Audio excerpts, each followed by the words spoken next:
আল্লাহর নবী সাল্লাল্লাহু আলাইহি ওয়াসাল্লাম বলছেন, হাদিসের মধ্যে আছে, যে ফজরের নামাজ পড়ে না, আল্লাহ রসুল বলছে ওয়া ইল্লা আসবাহা খাবিসান নফস কাসলানান, ফজরের নামাজ যে পড়ে না, রসুল বলেন সে হচ্ছে খবিস।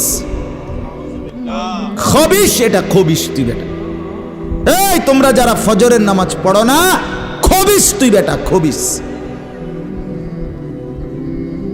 পাউডার লাগায়, আবার পাউডার লাগাও কিত্তা, খবিস কোথাকার। খবিস আবার পাউডার লাগাও কিত্তা, ফেয়ার এন্ড লাভলি ডলও কিত্তা। কথা বলেন না কেন? তুই কিত্তা পাউডার লাগাও, পাউডার লাগাইলে বুঝি সুন্দর হয়। বেডিয়ে দেখো না পাউডার লাগায়ও, এ বুড়িয়ে লাগায় ঘন্টা দুয়েক পর আবার এ বুড়িয়ে দুইয়া লাগ, বুড়ি জানে এটা ধোকা, ঠিক কিনা বলেন না? এটা যে ধোকা, নাহলে বুড়ি ধোকা।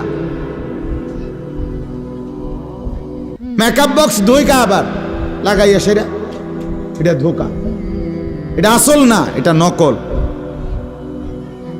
আল্লাহ নবী সাল্লাল্লাহু আলাইহি সাল্লাম বলেন বেনামাজি খবিস।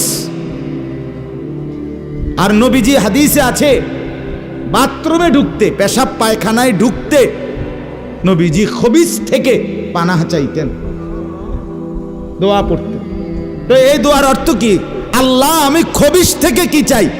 পানাহ চাই। তার মানে নবীজি বুঝাই দিছে উম্মত, পেশাব পায়খানার মধ্যে থাকে খবিস।